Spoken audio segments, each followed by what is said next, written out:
Hey, hello. Welcome back to the Sunday Serving channel, where you come every week for words of encouragement, for inspiration, for salt from the gospel, from the story of Jesus. We're enjoying the last bit of winter here. We've had a few days that feel like spring. Today's a little bit chillier, but spring's coming. Warmth is coming and new life, and you hear it in the bird song sometimes. Remy and I just checked out the woods back there. Beautiful day, even though the snow's coming down a little bit. So, what's our message from the gospel today? Let's see. I think it's a good idea to keep going in the Gospel of Mark. There's so many wonderful stories, teachings of Jesus, powerful short miracles and parables, examples he gave. So here in Mark 2, Jesus is with his disciples, and the Pharisees were questioning him about religious practices like fasting.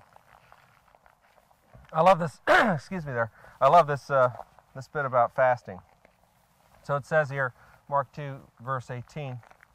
It says, "Now John's disciples and the Pharisees were fasting." So that's John the Baptist. John had followers, he had disciples. John was the forerunner of Jesus, prepared the way for him, declared that the Messiah was coming, called people out of the cities to the wilderness of Judea. To his call was repent and be baptized, and it says people flocked to him. So John had disciples, and they were fasting, so there must have been a special occasion that it was prescribed to fast, to pray, to think of God, to renew yourself. And the Pharisees were fasting because that's what they were all about, was, the religious rites, doing the right thing, being holy.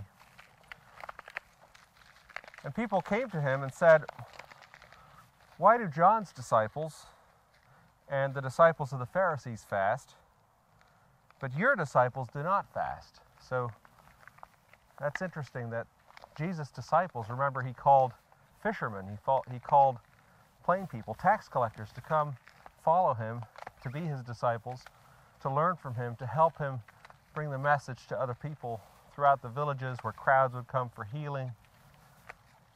But they didn't fast. Why didn't they fast? Did they not have time for it? Did they have more important things to do? Or was it just because Jesus was amongst them and there was no time to be somber, to fast? I'm not sure, but here, let's hear how Jesus answered this question, because after all, this question here is placed to Jesus, not to us. And Jesus said to them, "Can the wedding guests fast while the bridegroom is with them?" So right away, he is inferring to himself as the bridegroom and saying, the guests, do they really fast when the bridegroom's with them? As long as they have the bridegroom with them, they cannot fast. The days will come when the bridegroom is taken away from them, and then they will fast in that day. So there is a day to fast when Jesus is no longer with us.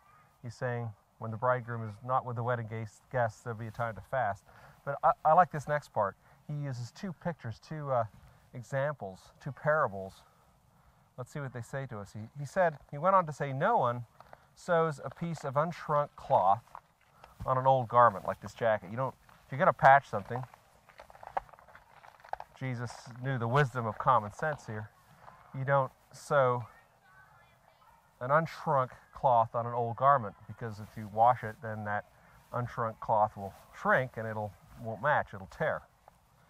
If he does, the patch tears away from it, the new from the old, and a worse tear is made. Then he went right to another parable, another example. "And no one puts new wine into old wineskins. If he does, the wine will burst the skins, and the wine is destroyed, and so are the skins. But new wine is for fresh wineskins." I love that picture of wine and old wineskins and new wineskins. I wonder what that means. That's a beautiful picture. Wine is a wonderful drink made from grape juice, fermented. It's used for celebration, right? For weddings, for getting together, company, to enjoy some wine. It's not good to drink too much of it, but a little wine is good for the stomach, Paul the Apostle said. But anyways, wine gets better as it ages, right? So old wine isn't a bad thing. It's good. Vintage wine, it's the way to go. If it's been aged properly, tastes good. But in that process, in those days, they kept wine in leather wineskins, goat skins. And the process of fermentation must have aged those skins. And if you would put new wine for its fermentation process into that skin, it would burst. So, but what does Jesus mean with this? He's not just talking about wine. He's talking about renewal in the Spirit. So when Jesus is with us, in those days, Jesus was walking among the disciples. Today, Jesus, the Spirit, can come into our hearts. And we need renewal. And in order to have renewal, we need to have a new sense of being. We cannot hang on to the old. So we have to be alive in order to receive the Spirit, to receive the new wine. You know, what's interesting is we don't have to worry about that as long as we're alive, because did you know that our skin, the human skin or any animal skin, is the most fascinating, biggest organ? It's living. It's a living being. It's constantly replenishing the cells and growing and putting new cells out. And it's an amazing organ, the skin. It actually contains us, keeps us together, protects us from the outside environment. I mean, we add to that with winter clothing when it gets cold, but the skin is an amazing organ. If it was dead, it wouldn't do that. So, anyways, I might be getting a little off the mark here, but what is Jesus saying is that let's concentrate on Jesus, on the living Jesus, and when He is with us, let's be alive. We don't need to give way to old forms that we think are correct. That's not what's going to save us or keep us.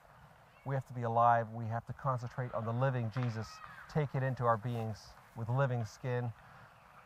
We have to have, fresh hearts to experience Jesus anew every day. I think that's what this passage says to us. So I hope you have a wonderful week, and God bless you. Stay well, stay living. Enjoy the last bit of winter like these kids are doing here on the hockey rink, and have a wonderful week. I think I got to go get my skates on, so take care. Come on, Remy, let's do some skating.